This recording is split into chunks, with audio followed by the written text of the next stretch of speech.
White woman steals black girl's seat on Christmas, and moments later, the flight is grounded.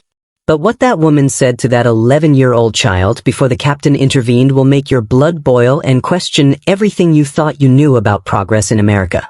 Dorothy Chamberlain's voice cut through the first-class cabin of Flight 1278 like a verdict. There's no way that's your seat. Go back to economy where you belong. Children like you don't just get these seats. Your kind always thinks you're entitled to what others have earned. Now go. The words hit 11-year-old Amara Williams like physical blows.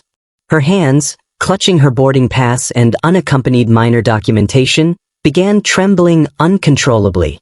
She stood in the aisle of the plane, tears threatening to spill down her cheeks, unable to process why this elderly white woman in pearls was looking at her with such contempt and refusing to move from seat 4A that clearly belonged to her. And here's what we need to face right now in 2025. Racial discrimination isn't some dusty chapter from history books. It's alive and thriving at every level of society, from airplanes to schools to stores, where black children are told they don't belong in spaces they've paid for and earned the right to occupy. And it's gotten worse than the civil rights era because back then at least the racism was honest and explicit. Today it hides behind words like you don't belong here and you're kind while inflicting the same hatred our grandparents faced. The weapons have evolved, but the war on black dignity continues with new soldiers wearing pearls instead of hoods. And if you're watching without subscribing, you're part of the problem. Amara felt her stomach drop, but she wasn't surprised. Hurt, yes she was. Terrified, absolutely. Humiliated beyond words. But surprised? Not at all. This was the 6th time this year someone had looked at her and immediately decided she didn't deserve to be in a space they'd claimed as their own. She was 11 years old and already exhausted from constantly having to prove she had a right to exist in places where her presence made white people uncomfortable. The scene on Flight 1278 looked like injustice about to take off. Amara stood frozen in the aisle, her small frame shaking, her first-class boarding pass crumpled in her sweating palm. Around her, the confined space of the aircraft felt like it was closing in. Other passengers in first class watched with varying degrees of discomfort and curiosity. A businessman in 3C had his phone out recording. A woman in 5A looked sympathetic but said nothing. A couple in 2D exchanged uncomfortable glances but made no move to help. Dorothy Chamberlain sat in seat 4A, the window seat that belonged to Amara, with her arms crossed and an expression of smug satisfaction. She was in her 70s, dressed in expensive clothes and jewelry that screamed old money, her white hair perfectly coiffed, her pearls catching the overhead light. She looked like somebody's sweet grandmother. But the venom in her voice and the contempt in her eyes told a very different story. "Excuse me," Amara tried again, her voice small and shaking. "This is my seat. See?" She held up her boarding pass with trembling fingers. "Seat 4A. That's the window seat you're in." "I don't care what that paper says," Dorothy snapped. "There is no way a child like you has a legitimate first-class ticket. You probably stole it or your parents bought it with welfare money. Either way, you don't belong here. Go find a seat in the back with the rest of economy where you should be." "But my ticket is real," Amara said, tears starting to stream down her face now. "My parents bought it for me. I'm flying to Miami for Christmas to see my cousins. This is my first time in first class and this is my seat." "Your parents," Dorothy mocked. "Let me guess, they're doctors? Lawyers? Give me a break. I know what your kind does. You scam the system, you take what doesn't belong to you, and then you play victim when you get caught. Well, not today. Not in my cabin. Go away before I call someone to remove you." The powerlessness was crushing.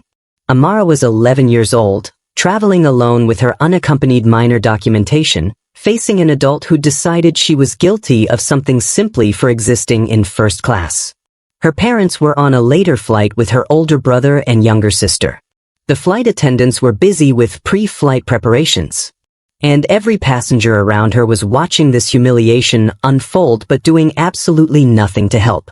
"Please," Amara whispered, her voice breaking. "I just want to sit in my seat." "And I want you to leave," Dorothy said coldly. "So I guess we both want something. But I'm an adult and you're a child, which means I win. Now move along before I make this worse for you." If you believe no child should ever be told they don't belong in a seat they legitimately purchased, keep watching.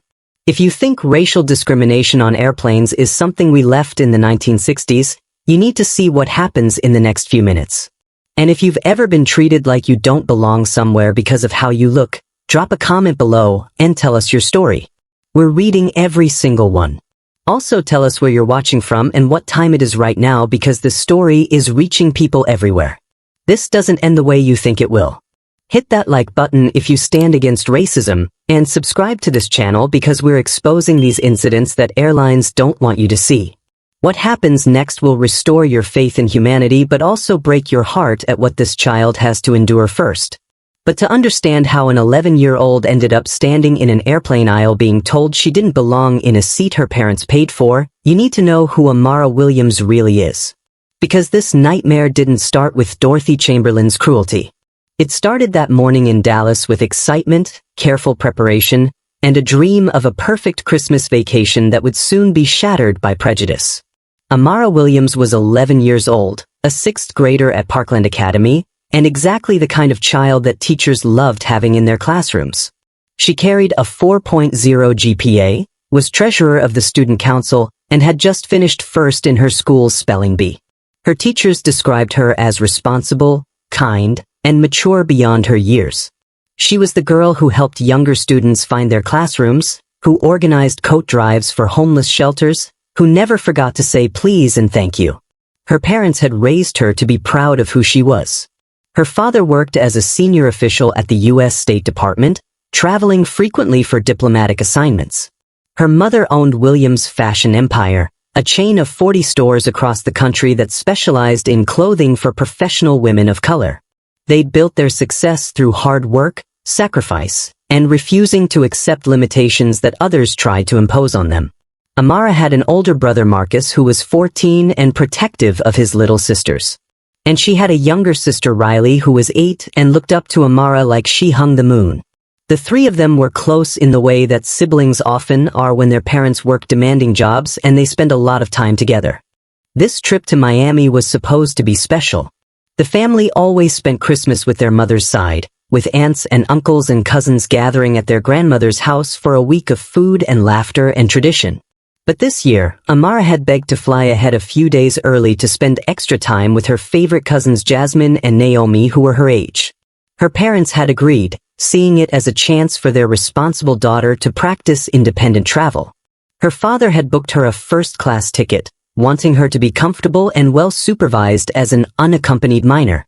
It was her first time flying first class. She'd flown plenty of times before, always in economy with her family. But her father had said this was a treat, a reward for her stellar grades and her maturity in handling this solo trip. That Saturday morning, the Williams house had been full of excited energy. Amara had packed and repacked her carry-on, making sure she had the Christmas presents she'd bought for her cousins, the new outfit her mother had given her for Christmas dinner, the book she was reading for fun. Her mother had helped her organize all her travel documents, her boarding pass, her unaccompanied minor paperwork, her father's business card with all his contact numbers. Her father had driven her to Dallas-Fort Worth International Airport, arriving 2 hours early as always. In the car, he'd given her his standard speech about staying aware, calling if anything felt wrong, being polite to everyone. But he'd also said something that would echo later. Baby girl, some people are going to look at you and make assumptions. They're going to see a young black girl alone and they're going to think things that aren't true. Don't let them make you small. Don't let them make you doubt yourself. You belong anywhere you have the right to be. Remember that. Amara had nodded, understanding in concept but not really grasping what he meant. Not yet. At the airport, everything had gone perfectly. Check-in was smooth.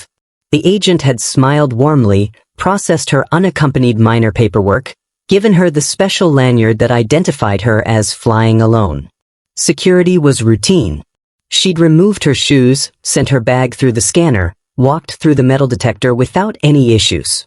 At gate C-27, she'd waited with other passengers, doing homework she'd brought along, texting with her cousins about how excited she was. Boarding had felt like an adventure beginning. She'd been called early with other first-class passengers and unaccompanied minors. She'd walked down the jetway clutching her boarding pass like a treasure, found her seat 4A, and started to settle in with her backpack and her book. The plane was a newer Boeing 737, clean and well-maintained, with spacious first-class seats that reclined far back and had lots of legroom. Seat 4A was a window seat, and Amara had been looking forward to watching Dallas disappear beneath them and then seeing Miami appear as they descended. Other passengers filtered into first class. A businessman in 3C who immediately opened his laptop. A woman in 5A who smiled at Amara kindly. A couple in 2D who looked like they were heading on vacation. Everyone seemed normal, pleasant, ready for a routine flight to Miami. The flight attendants had been wonderful at first. A young woman named Sarah had welcomed her aboard warmly, helped her stow her bag in the overhead bin, brought her a bottle of water. Another attendant named Michelle had checked her unaccompanied minor documentation and told her if she needed anything at all to just press the call button. Everything felt perfect. Exactly like her father had planned it. Then Dorothy Chamberlain had boarded late, rushing down the aisle with the entitlement of someone who expected the world to accommodate her schedule. She was clearly in her 70s, dressed in clothes and jewelry that suggested significant wealth, carrying herself with the kind of confidence that comes from a lifetime of getting what she wants. She'd stopped at row 4, looked at her boarding pass, looked at the seat numbers, and then looked at Amara sitting in 4A with an expression that shifted from confusion to suspicion to barely concealed disgust in seconds. There must be some mistake, Dorothy had said, not to Amara but to the air, like Amara wasn't worth addressing directly. This can't be right. She'd checked her boarding pass again, then looked at Amara with eyes that held judgment and something darker. "That's my seat," she'd said, pointing at 4A. And that's when Amara had made the mistake of being polite, of assuming this was just a simple mix-up that could be solved with kindness. She'd smiled and held up her boarding pass. "I think there might be some confusion, ma'am. This is my seat. See? 4A? But maybe yours is nearby?" That polite attempt at problem-solving had been met with Dorothy's vicious response. The mask of civility dropping to reveal the racism that had been lurking underneath. The cruel words about where Amara belonged. The accusations about how she'd gotten her ticket. The demand that she leave. And now Amara stood in the aisle, tears streaming down her face, with an old white woman sitting in her seat and looking at her like she was dirt, while every passenger around them watched and did nothing. She looked toward the galley where Sarah and Michelle were preparing for departure. Surely they would help. Surely the flight attendants who'd been so kind earlier would fix the situation. Amara started walking toward them, her boarding pass and documentation clutched in shaking hands, about to learn another hard lesson about who gets believed and who gets dismissed when a black child's word stands against a white woman's entitlement. Amara's smile faded as Dorothy's words sank in. She knew exactly what the older woman meant by children like you and where you belong. She'd heard those coded phrases before, had learned to recognize the tone that accompanied them, the look in people's eyes when they decided you didn't deserve to be somewhere based solely on how you looked. But her parents had raised her to advocate for herself, to stand up for what was right even when it was scary. So she took a breath and tried again, her voice steady despite her racing heart. "Ma'am, I have a valid first-class ticket. This is my assigned seat. I'm not trying to cause problems. I just want to sit where I'm supposed to sit." Dorothy's face hardened, her expression shifting from annoyed to actively hostile. "Listen, little girl, I've been flying first class for 40 years. I know how this works. I know what belongs in this cabin and what doesn't. Children like you don't just get these seats. Someone made a mistake, or you're trying to pull something, but either way, you need to stop bothering me and find where you're actually supposed to sit before I call a flight attendant." The emphasis she put on actually was like a slap. The implication was clear. There was no way Amara legitimately belonged in first class. No way her ticket was real. No way she had the right to occupy premium seating. Other first-class passengers were starting to notice now. Conversations paused. Heads turned. The businessman in 3C looked up from his laptop. The woman in 5A stopped arranging her belongings. The couple in 2D exchanged uncomfortable glances. Everyone could hear Dorothy's raised voice, could see the confrontation unfolding, could witness a child being told she didn't belong. But no one intervened. No one spoke up to say, "Hey, Maybe we should check both boarding passes. No one offered to help mediate. They just watched, some with sympathy, some with curiosity, some pretending they weren't paying attention at all. Amara's hands trembled as she clutched her boarding pass and documentation. She could feel tears threatening, but she forced them back. She would not cry.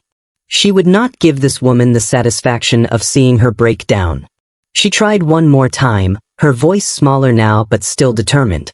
Please, ma'am, can you just check your boarding pass? Maybe there's a mistake with the seat assignments. I'm sure we can figure this out if we just look at both tickets. Dorothy cut her off with venom in her voice that made several passengers visibly wince. The only mistake is letting people who can't afford these seats take them from paying customers. Your kind always thinks you're entitled to what others have earned. You think you can just waltz into first class like you own the place. Well, not today. Not on my flight. Now go back where you came from before I make this a much bigger problem for you. You're kind. Go back where you came from. The language of segregation dressed up in the politeness of modern racism. Dorothy wasn't wearing a hood or holding a sign. She was wearing pearls and designer clothes. But the hatred was the same, just packaged differently for a generation that knew better than to say the quiet parts out loud but couldn't quite hide the contempt underneath. Amara felt the words hit her like physical blows. Her stomach dropped. Her chest tightened. Her vision blurred with tears she was desperately trying to hold back. She was 11 years old, alone on a plane, being told by an adult that she was lying, that she was stealing, that she didn't deserve to be there. And every passenger around her was watching it happen and doing nothing. The businessman in 3C had his phone out now, recording, but he said nothing. The woman in 5A looked sympathetic, her face showing discomfort, but she stayed silent. The couple in 2D whispered to each other but made no move to help. A teenager in 6A was already uploading video to social media with some caption about drama on her flight, but she didn't speak up either. This is what complicity looks like. Not active participation in racism, but passive acceptance of it. Not joining in the cruelty, but not stopping it either. Just watching, recording, feeling uncomfortable, but ultimately choosing personal comfort over a child's dignity. Amara stood frozen in the aisle, her boarding pass crumpling in her sweating palm, trying to figure out what to do next. Dorothy had made it clear she wasn't moving. The other passengers had made it clear they weren't helping. And Amara was running out of options. She looked toward the galley where she'd seen the flight attendants earlier. Sarah and Michelle had been so nice when she boarded, so helpful and welcoming. Surely they would fix this. Surely the crew would enforce the seat assignments and make Dorothy move to her actual seat. Amara started walking toward the galley, her legs shaking, her vision blurred with tears she couldn't hold back anymore. Behind her, she heard Dorothy's satisfied voice call out loud enough for everyone to hear. That's right. Go find where you're supposed to be. Should have done that 10 minutes ago instead of wasting everyone's time. A few passengers laughed. Not loud, uncomfortable laughs, but laughs nonetheless. Finding humor in a child's humiliation because it was easier than confronting the racism playing out in front of them. Amara reached the galley where Sarah and Michelle were organizing supplies and checking clipboards. She wiped her eyes quickly, trying to compose herself, trying to sound calm and reasonable instead of scared and desperate. "Excuse me," she said, her voice shaking despite her best efforts. "There's a woman in my seat and she won't move. Can you please help me?" Sarah glanced at her briefly, then returned to counting drink carts. "Sweetie, we're really busy doing pre-flight checks right now. The captain wants us wheels up in 10 minutes and we're behind schedule. Just find an empty seat and we'll sort it out once we're in the air." "But I have an assigned seat in first class," Amara tried to explain. "I have my boarding pass right here. I'm seat 4A and there's a lady sitting there who won't move and she said really mean things to me and I just want to sit in my seat." Michelle interrupted without even looking at her, already walking toward the front of the cabin. "We'll get to you in a minute, hon. We have 180 passengers boarding and only 2 of us working this cabin. You're going to have to wait your turn." They disappeared toward the front galley, leaving Amara standing alone near the bathroom, her boarding pass still clutched in her hand, tears now streaming freely down her face. She stood there paralyzed, unsure what to do. The flight attendants had dismissed her. Dorothy had refused to move. The passengers were all watching but not helping. And the plane was filling up with more people pushing past her in the aisle, annoyed that she was blocking their path, muttering about her being in the way. Amara had never felt so small, so invisible, so utterly powerless in her entire life. She was doing everything right. She had her documentation. She was being polite. She was following the rules. And none of it mattered because the adults who were supposed to protect her had decided she wasn't worth their time. Back in row 4, Dorothy sat in the stolen seat with a smirk of satisfaction, watching Amara stand alone and crying in the aisle. She'd won. She'd successfully intimidated a child into giving up, into accepting that she didn't belong, into learning her place. Or so she thought. Because what Dorothy didn't know was that someone had been watching the entire encounter from the moment it started. Someone with the authority to stop it. Someone who'd seen enough and was about to make a decision that would ground the entire flight and expose her cruelty to everyone on board. Amara was about to learn that standing up for yourself means nothing if no one stands with you. But she was also about to discover that sometimes, just sometimes, the right person is paying attention. And when they are, everything changes. Amara stood near the bathroom for what felt like an eternity but was actually 8 minutes.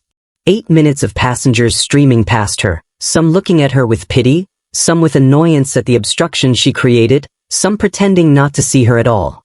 8 minutes of trying to make herself invisible while simultaneously hoping someone, anyone, would ask if she needed help. No one did. The mother in 3B made eye contact with her for a moment, her expression sympathetic, but then she turned back to settling her own children and arranging their tablets and snacks. The businessman in 5C had recorded the entire confrontation with Dorothy on his phone, but he'd done it for entertainment value, not to help. He'd already texted the video to friends with laughing emojis and a caption about crazy airplane drama.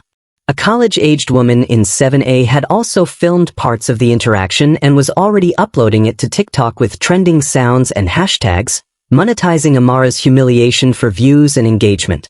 The performance of caring without the substance of it. The documentation of injustice without the intervention to stop it.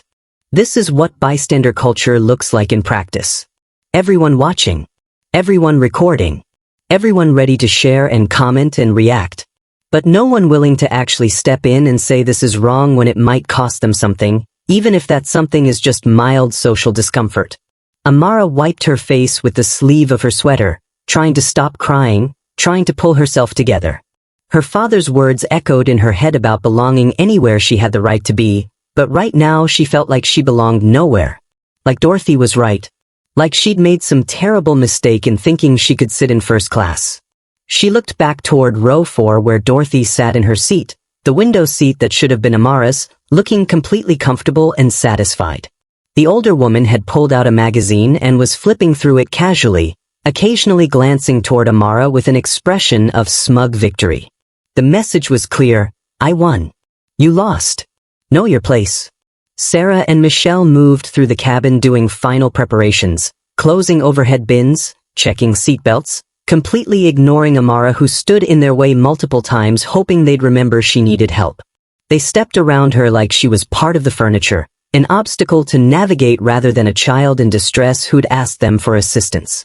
More passengers boarded, filling economy seats, stuffing bags into already packed overhead compartments. The cabin was getting crowded and loud with conversation and the rustle of people settling in. And through all of it, Amara stood frozen, clutching her boarding pass, not knowing what to do or where to go.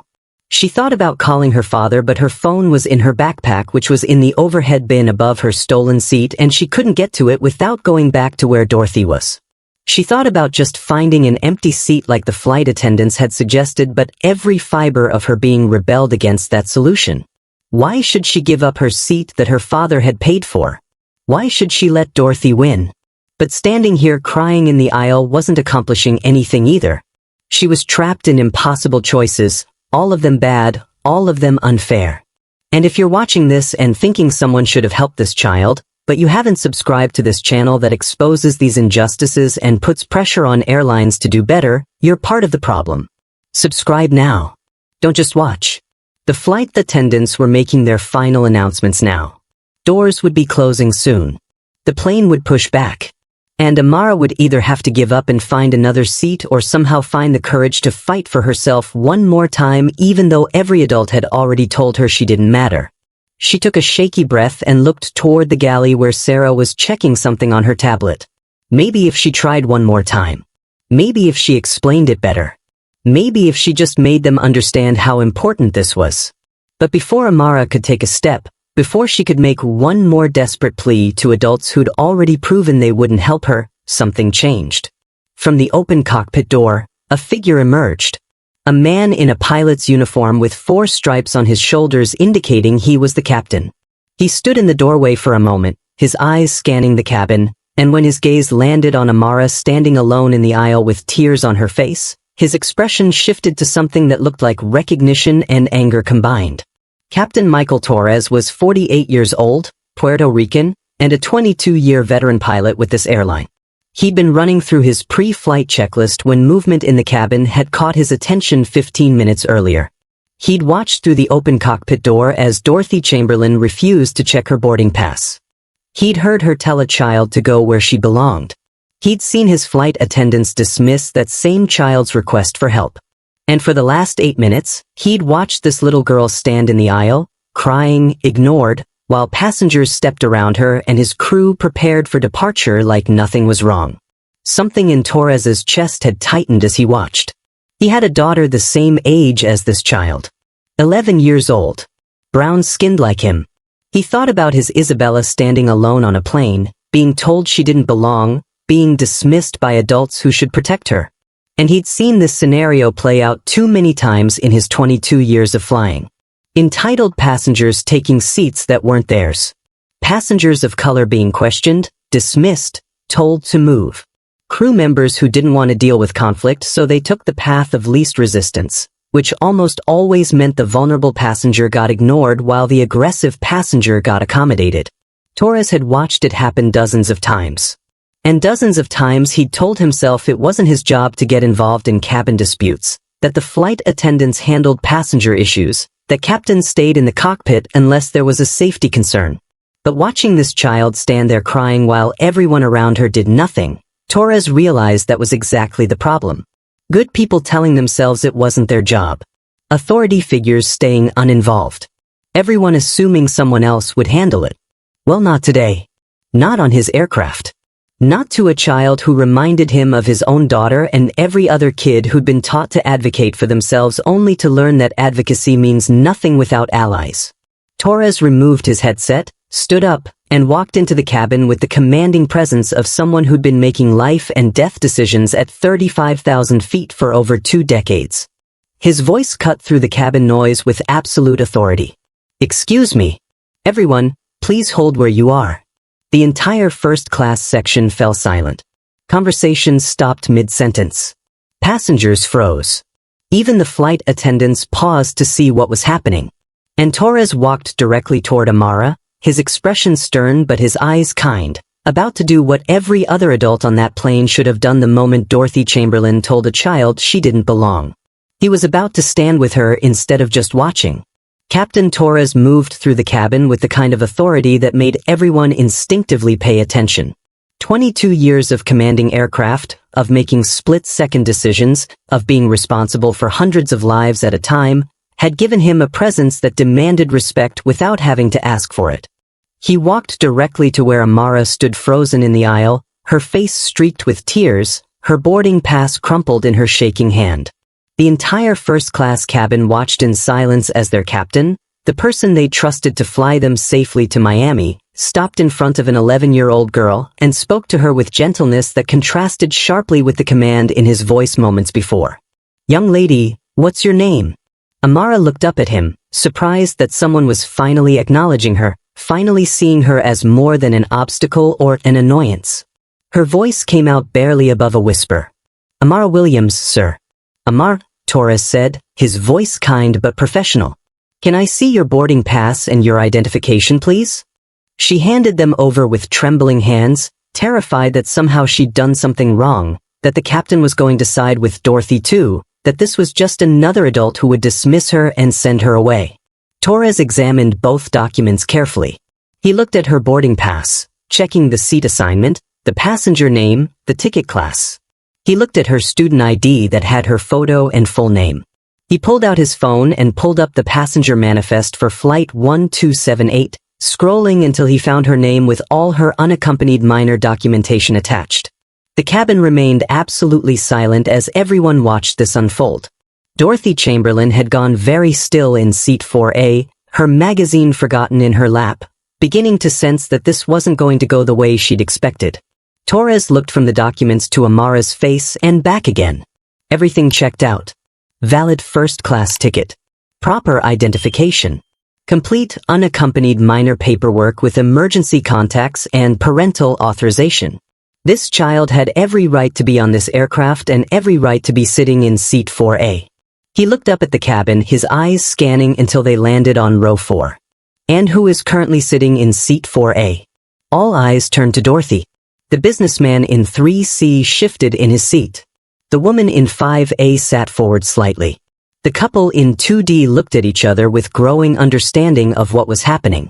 Dorothy's face had gone pale, but she tried to maintain her composure, tried to hold onto the authority she'd wielded so confidently when facing down a child. I am, Captain, and I don't appreciate being interrupted during boarding.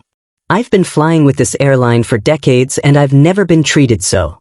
Ma'am, Torres interrupted, his voice still professional but with an edge of steel underneath. May I see your boarding pass, please?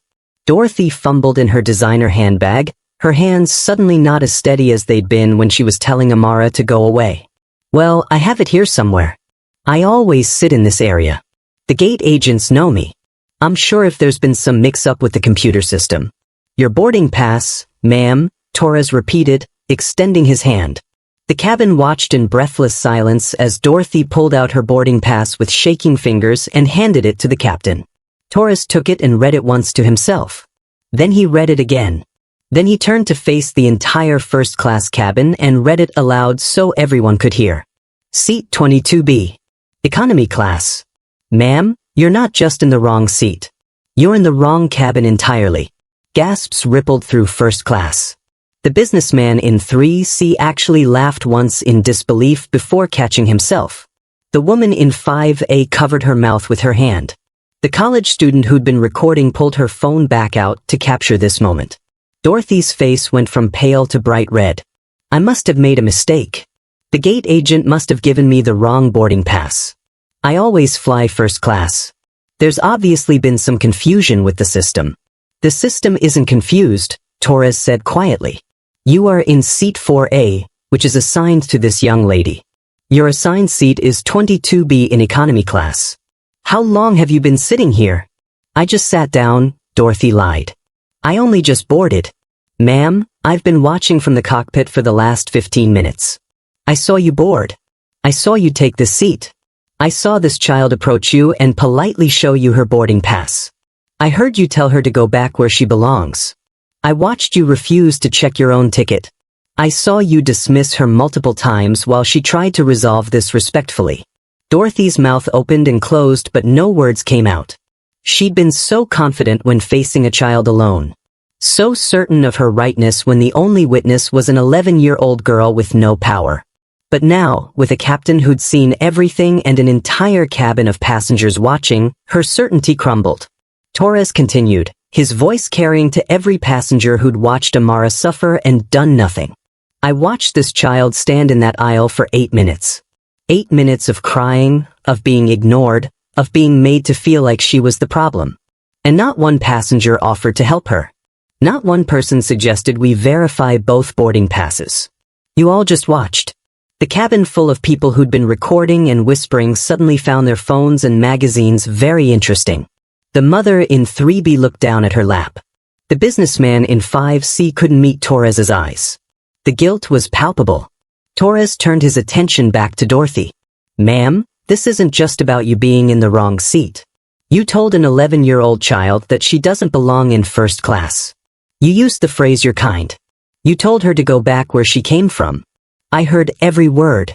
Did you say those things?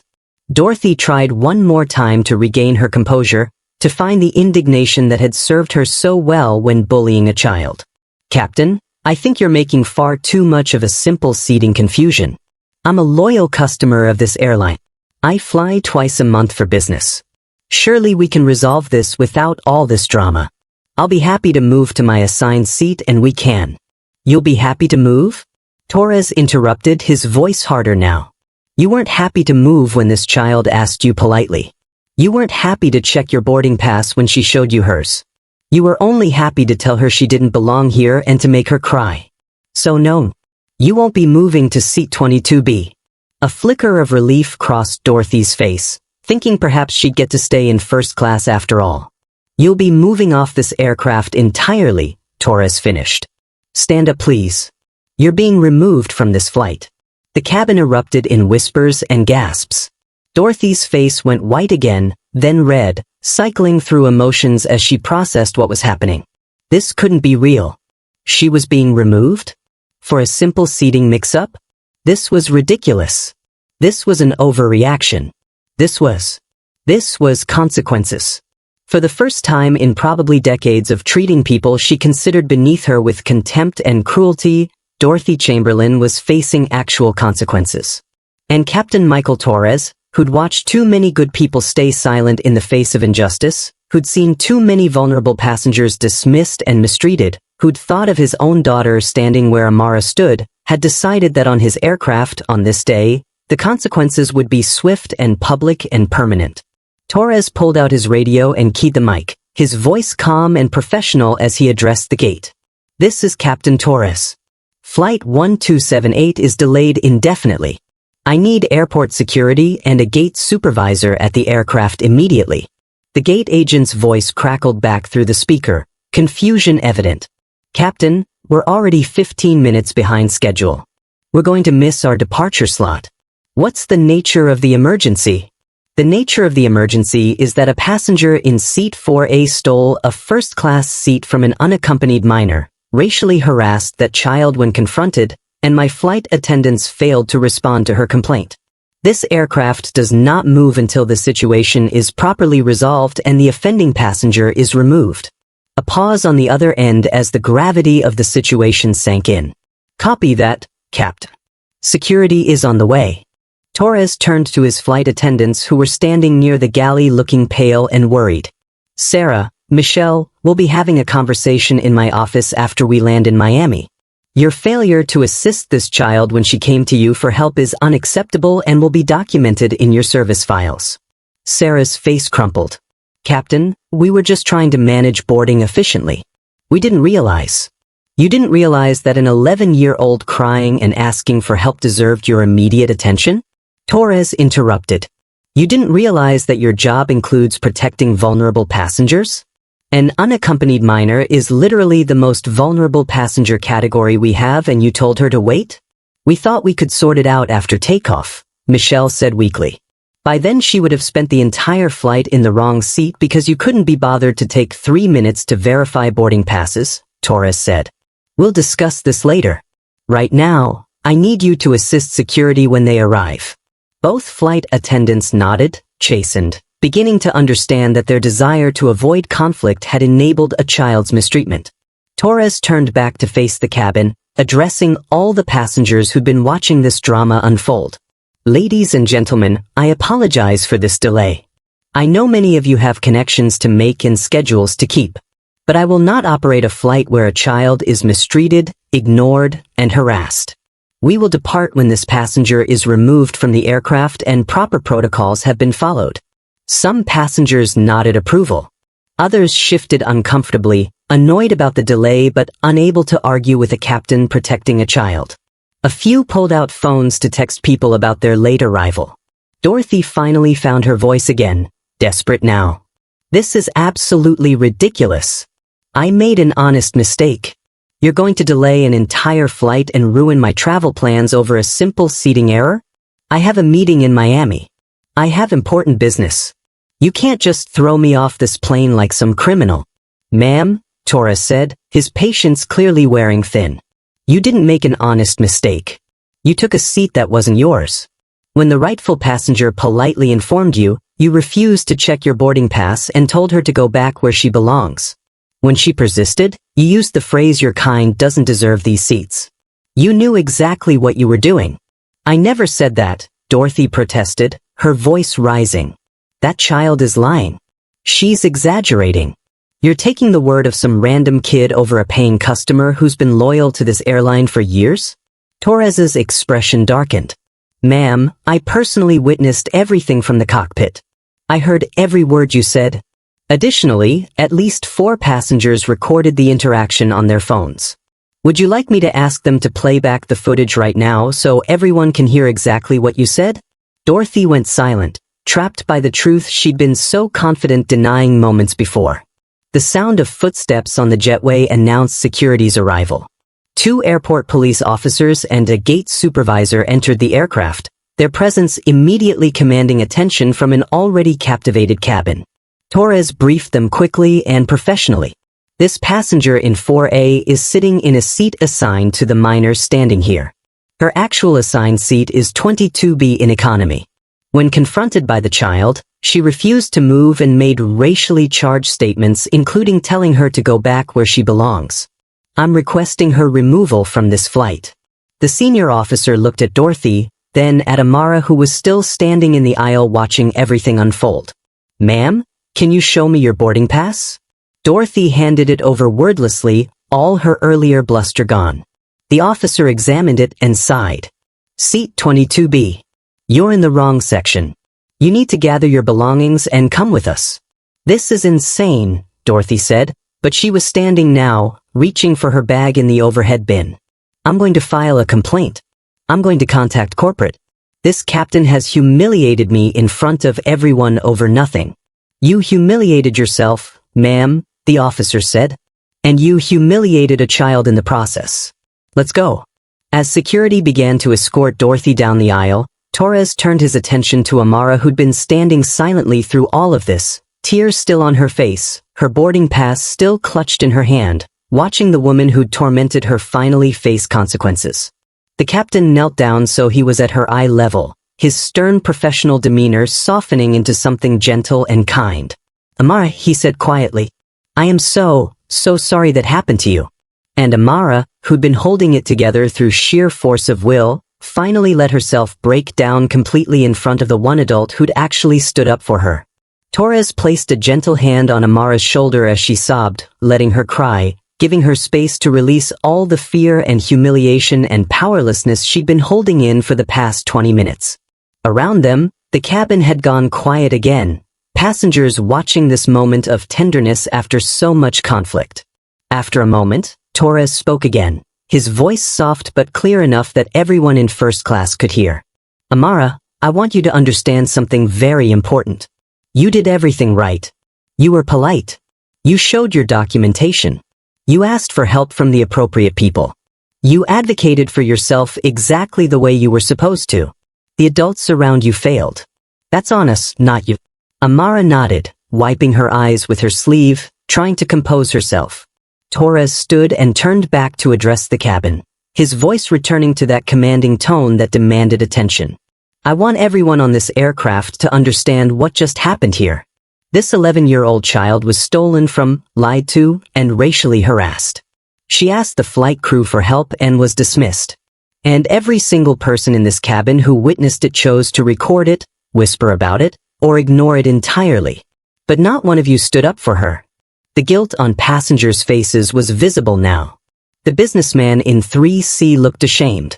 The mother in 3B had tears in her eyes. Even the college student who'd been so eager to post the drama on social media had put her phone away and was staring at her lap. Torres continued. This child showed more courage in the last 20 minutes than most adults show in a lifetime. She stood alone against an adult who was wrong. She didn't give up even when everyone around her failed her. And she maintained her dignity even while crying in an airplane aisle. He turned back to Amara and gestured toward row 4. Come on. Let me walk you to your seat. Your real seat. Where you belong the entire time. Amara followed him on shaking legs, aware of every eye in the cabin watching her. Torres personally helped her settle into seat 4A, the window seat that had been hers all along, the seat Dorothy had stolen and refused to surrender.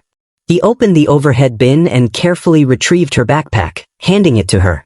Is this everything you need? Are you comfortable? Yes, sir, Amara said, her voice still shaky. Thank you. Torres pulled out his phone. I'm going to put my personal contact information in your unaccompanied minor file. If you need anything at all during this flight, you press that call button and Sarah or Michelle will come immediately. And if you don't feel they're helping you adequately, you tell them you need to speak to me and I will come back here personally. Understood? Yes, sir. Torres straightened and keyed his radio again. Sarah, I need you to bring Amara a full selection of snacks, headphones, and whatever drinks she wants. And check on her every 15 minutes for the duration of this flight. She is your priority passenger. Am I clear? Crystal clear, Captain. Sarah's voice came back, chastened and sincere. Torres returned his attention to the cabin one final time. Ladies and gentlemen, before we complete our preparations for departure, I want you to meet someone. This is Amara Williams in seat 4A. She's 11 years old. She's flying alone to spend Christmas with her family in Miami. And she just demonstrated more grace, courage, and dignity than most people will show in their entire lives. A few passengers began to clap. Then more joined in. Within seconds, the entire first-class cabin was applauding, some people standing, the businessman in 3C wiping his eyes, the mother in 3B smiling through tears. Amara's face flushed with embarrassment but also something else. Pride maybe. Relief. The recognition that she hadn't been crazy or wrong or out of line. That Dorothy's treatment of her had been unjust. That she deserved this seat and this respect and this acknowledgement. Torres let the applause continue for a moment before raising his hand for quiet. Now, I'm going to return to the cockpit and get us to Miami. We're about 45 minutes behind schedule, but we'll make up some time in the air. I apologize again for the delay. But I hope you all understand why it was necessary. He turned to leave, then paused and looked back at the cabin one more time. And to everyone who recorded what happened on your phones, I have a request. If you're going to post that footage online, make sure you post all of it. Show what that woman said to this child. Show how the crew initially failed to help. Show the consequences. Because if this story is going to go viral, it should be the whole story. Not just the dramatic parts. Multiple passengers nodded, some looking guilty, some thoughtful, all of them processing what they'd witnessed and their role in it. Torres walked back toward the cockpit, pausing briefly to speak quietly with Sarah and Michelle near the galley. Whatever he said made both flight attendants nod seriously and glance toward Amara with expressions of regret and determination. In the jetway, Dorothy Chamberlain was being escorted toward airport security offices, still protesting, still insisting this was all a massive overreaction. She had no idea yet that her behavior was about to be documented in police reports, that she was about to be permanently banned from the airline, that her name was about to become synonymous with entitled racism caught on camera. Back on the aircraft, Sarah approached Amara with a tray of snacks and a bottle of water. Her eyes were red like she'd been crying. Amara, I am so sorry I didn't help you when you asked. That was wrong. I failed you and I'm going to make sure it never happens to another child. If you need anything at all, please let me know. Amara nodded, accepting the apology but not quite ready to forgive yet. The hurt was too fresh, the dismissal too recent. As the plane finally began its pushback, Amara settled into her window seat, and looked out at the Dallas-Fort Worth tarmac. Her hands had stopped shaking. Her tears had dried. And while part of her still felt the sting of Dorothy's words and the crew's initial dismissal, another part of her felt something new. She felt seen, believed, protected by a captain who'd had the courage to delay an entire flight to stand up for what was right. By passengers who'd finally found their voices too late but were trying to do better. By a system that, for once, had actually worked to protect the vulnerable instead of accommodating the powerful. The plane began to taxi toward the runway, and Amara Williams, 11 years old and flying alone for the first time in first class, allowed herself to believe what Captain Torres had told her. She belonged here. She'd always belonged here. And anyone who said otherwise was wrong. Flight 1278 took off 47 minutes late, climbing into clear December skies over Texas. In the cockpit, Captain Torres and his first officer ran through post-takeoff procedures, but Torres's mind kept returning to the little girl in seat 4A and the system failures that had nearly allowed her mistreatment to go unaddressed. In first class, Amara sat by the window watching Dallas disappear beneath the clouds, her emotions swinging between relief and residual fear. Sarah had checked on her 3 times already, bringing extra snacks, a blanket, asking repeatedly if she was comfortable or needed anything. The attention felt both validating and exhausting. The businessman in 3C, whose name was Robert Patterson, caught Amara's eye as he walked past to the bathroom. He stopped at her row. "Hey, I'm really sorry I didn't help you earlier. I recorded what happened, but I should have spoken up right when it started. That was cowardly of me." "It's okay," Amara said quietly, though it wasn't really okay and they both knew it. "It's not okay," Robert said. "I have a daughter your age. If someone treated her that way, I'd want other adults to protect her. I should have protected you. I'm sorry."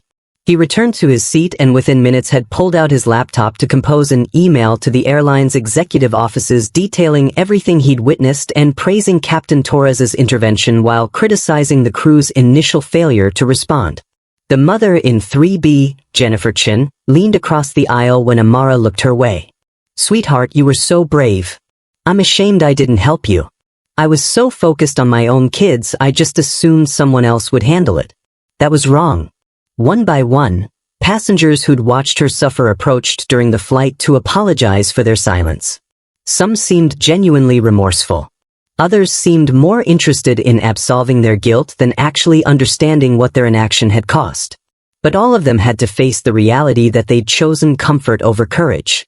The college student who'd filmed everything for TikTok, whose name was Maya Rodriguez, posted the full video with a caption that went viral within hours. "This is what happens when one person with authority chooses to do the right thing. Captain Torres stopped an entire flight to protect a child everyone else ignored. This is the ally energy we need." The video accumulated 3 million views before the plane even landed. Meanwhile, at Dallas-Fort Worth Airport, Dorothy Chamberlain sat in an airport security office being questioned by officers and an airline representative. Her flight to Miami had left without her. Her return ticket had been canceled, and she was being informed that she was permanently banned from the airline and would be receiving a citation for disorderly conduct. "This is absurd," Dorothy protested. "I'm a loyal customer. I spend thousands of dollars with this airline every year. You're really going to ban me over a seating mix-up?" The airline representative, a woman named Patricia Owens who'd worked in customer relations for 15 years, looked at Dorothy with barely concealed contempt. "Ma'am, you didn't have a seating mix-up. You stole a child's seat, refused to move when confronted, and made racist statements to an 11-year-old. That's not a mix-up. That's deliberate misconduct." "I am not a racist," Dorothy said, "the defense of people who commit racist acts but can't bear the label." "You told a black child to go back where she belongs," Patricia said flatly. "You said her kind doesn't deserve first-class seats. Those are racist statements. And thanks to multiple passenger recordings, we have clear documentation of everything you said." Dorothy's face went pale as she realized the extent to which her behavior had been captured and would be used against her. "I want to speak to a lawyer." "That's your right," Patricia said. "But the ban stands. You will never fly with this airline again. Additionally, we're sharing this incident with other major carriers. I expect you'll find it difficult to book with them as well. This will ruin my business travel," Dorothy said, panic creeping into her voice. "I fly twice a month for client meetings." "You should have thought about that before you harassed a child," Patricia said without sympathy. Back on Flight 1278, Captain Torres made an announcement over the PA system. "Ladies and gentlemen, from the flight deck, we're making excellent time and should arrive in Miami approximately 20 minutes behind schedule despite our late departure. I want to thank you for your patience during our delay. And I want to remind everyone that civil behavior and respect for all passengers isn't optional on my aircraft. It's required. We'll be beginning our descent shortly." In seat 4A, Amara had finally stopped crying and was reading her book, though she kept glancing out the window at the clouds below.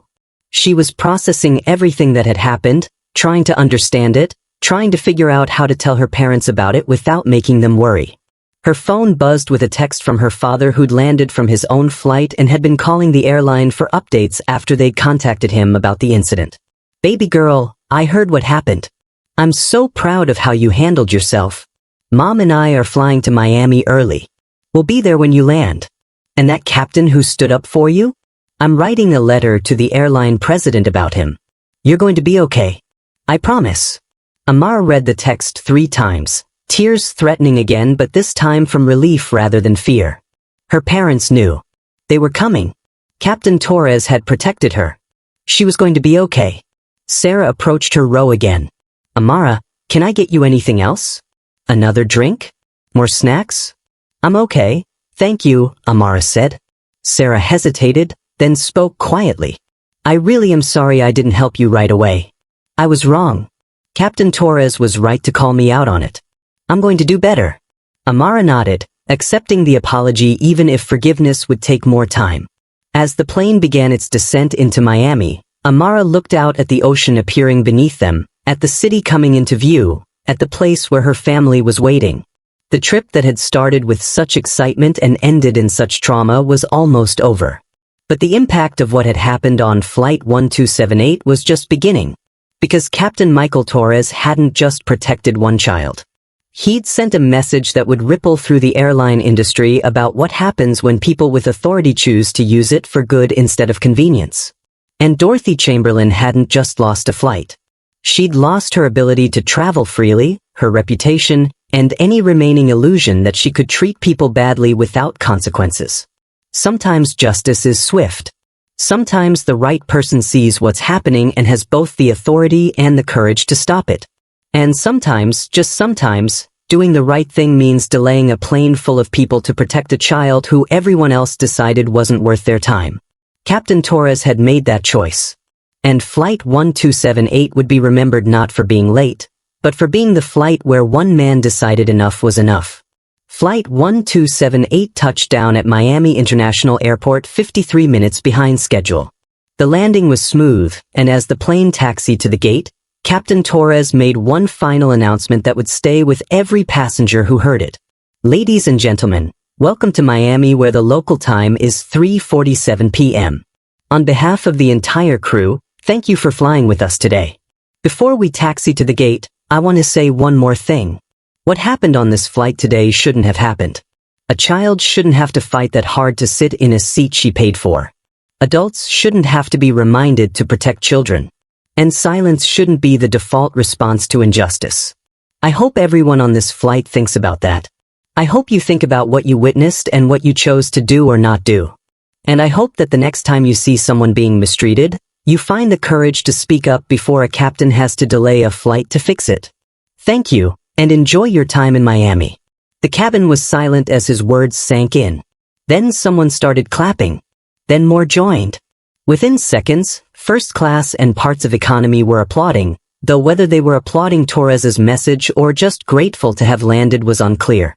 When the seatbelt sign dinged off, Torres emerged from the cockpit and walked directly to seat 4A. Amara looked up at him with red-rimmed eyes but a small smile. How are you doing? Torres asked gently. Better, Amara said. Thank you for helping me. Thank you for believing me. Torres knelt beside her seat. Amara, I want you to remember something. What that woman said to you, the way she treated you, that wasn't about you. That was about her. You are worthy of respect. You are worthy of first-class seats and every good thing. Don't let people like her make you doubt that. Okay? Okay, Amara whispered.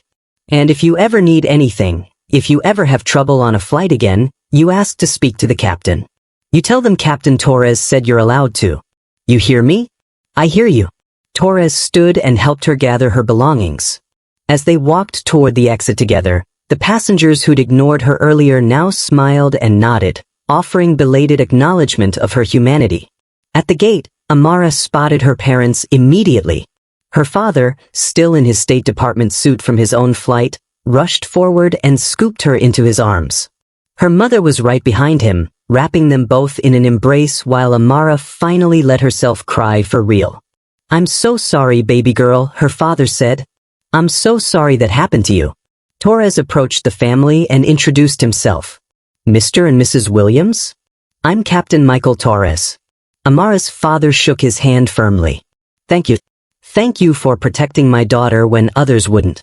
She's a remarkable young lady, Torres said. She advocated for herself beautifully. The adults around her just needed to listen. Amara's mother hugged Torres, surprising him. You didn't have to delay that flight. You didn't have to make it such a public stand. But you did. And my daughter will remember that someone stood up for her when it mattered. Torres smiled. I have a daughter her age. I'd want someone to do the same for her. As Torres headed to debrief with airline management, Amara's father held her close. Baby girl, I am so proud of you for standing up for yourself. So proud. But nobody helped me, Amara said. I stood there crying and nobody helped until Captain Torres came. I know, her father said. And that's on them. That's their shame to carry, not yours. You did everything right. Amara's family collected her luggage and headed toward ground transportation, her parents flanking her protectively, her father already on his phone making calls to airline executives he knew personally. Within 24 hours, the story of Flight 1278 had exploded across social media and news outlets. The videos from multiple passengers, combined with Captain Torres's decisive action, created a narrative that resonated with millions who'd experienced similar discrimination or witnessed similar failures of courage. Dorothy Chamberlain's permanent ban from the airline was announced publicly in a rare statement. The airline doesn't tolerate discrimination or harassment of any passenger, especially vulnerable minors. This passenger's conduct violated our policies and basic human decency. The ban is permanent and non-negotiable.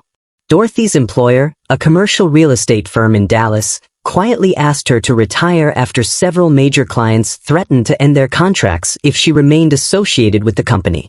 Her name became shorthand for entitled racism caught on camera, a cautionary tale shared in diversity training sessions and social media threads about Karen behavior.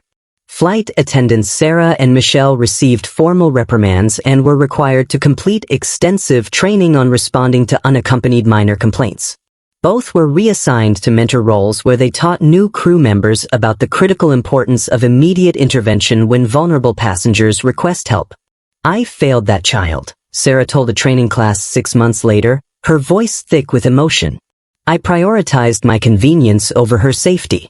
I assumed someone else would handle it. And she stood in that aisle for 8 minutes because of my failure. Don't be me. Be Captain Torres. Captain Torres received thousands of emails and messages from parents thanking him for protecting Amara. The airline featured him in internal training videos as an example of leadership and moral courage. He was promoted to check airman, training other pilots not just on technical skills but on the responsibility that comes with authority. The airline implemented what they called Amara's protocol, a new policy requiring any unaccompanied minor complaint to be addressed within 3 minutes, with supervisor involvement mandatory for any seating disputes involving children. Torres helped design the training program. Amara's story became required viewing in the airline's diversity and inclusion training. Her father, using his State Department connections and his wife's business influence, pushed for industry-wide reforms about how airlines handle discrimination complaints. 6 months after Flight 1278, Amara received a package at her home. Inside was a handwritten letter on airline stationery. Dear Amara, I've been thinking about you and hoping you're doing well. I wanted you to know that because of your courage on that flight, we've changed how our airline trains crew members to protect passengers like you. Your experience is now taught to every new employee as an example of why we must always listen when someone asks for help, especially children. You showed remarkable strength that day. You stood up for yourself even when it was scary. Even when adults failed you. Even when you felt alone. That takes real courage. I hope you know that you belong in first class, in any space you choose to be. Your worth isn't determined by other people's prejudice. It's determined by who you are, and from what I saw, you are exceptional. If you ever need anything, or if you're ever on one of my flights, please let me know. It would be my honor to fly you anywhere you want to go. Keep being brave. Keep standing up for yourself. And know that there are adults who will stand with you. With respect and admiration, Captain Michael Torres. Amara's mother helped her frame the letter. It hung on Amara's bedroom wall right next to her boarding pass from Flight 1278. Seat 4A. First class. The seat that had always been hers. Amara flew first class every Christmas after that, traveling to Miami to see her family. She never forgot the fear of standing in that aisle, the humiliation of being dismissed, the loneliness of facing adult cruelty alone. But she also never forgot Captain Torres walking into that cabin and choosing to see her, to believe her, to protect her. She carried both memories with her as she grew up, a reminder that the world contains both cruelty and courage, both those who would diminish her and those who would defend her. And if you've watched this entire story and felt the injustice of what happened to Amara, but you haven't liked this video or subscribed to this channel, ask yourself why. This platform exposes discrimination that airlines and authority figures hope stays hidden. Every like pushes this story to more people. Every subscription supports content that holds systems accountable. If you truly stand against racism, prove it. Like and subscribe now. Don't just consume these stories, amplify them. On Christmas morning in Miami, Amara sat surrounded by cousins and family, telling them about her flight and the captain who'd stood up for her. Her father listened with pride, knowing his daughter had learned two critical lessons that day. First, that she would face racism throughout her life, that people would try to make her feel small and undeserving, that her skin color would cause some people to immediately assume the worst about her. But second, and more importantly, that she had every right to take up space, to demand respect, to advocate for herself even when it was scary. And that sometimes, not always but sometimes, there would be people with authority who would use their power to protect rather than to harm. Captain Torres became a hero to many, but he never saw himself that way. "I just did what any decent person should do," he told reporters. "I saw a child in distress and I helped her. That shouldn't be remarkable. It should be normal." But in a world where passengers record injustice rather than stop it, where crew members prioritize convenience over compassion, where silence is the default response to discrimination, doing the right thing had become remarkable. And Flight 1278 became a reminder that sometimes all it takes is one person with authority who's willing to say enough, to delay a plane full of people, to make a public stand for a child everyone else had decided wasn't worth their time. Dorothy Chamberlain lost her ability to fly freely, her job, her reputation. Sarah and Michelle carried the shame of their failure for years. And 178 passengers had to examine their own complicity in staying silent. But Amara Williams learned that she was worthy, that she belonged, and that somewhere in this imperfect world, there are still people like Captain Michael Torres who will fight for what's right even when it's inconvenient. And maybe, just maybe, that's enough to keep believing in the possibility of justice. Sometimes change doesn't come from laws or policies. It comes from individuals who refuse to accept injustice as normal, who use whatever power they have to protect the vulnerable, who understand that doing the right thing matters more than staying on schedule. Captain Torres was that person.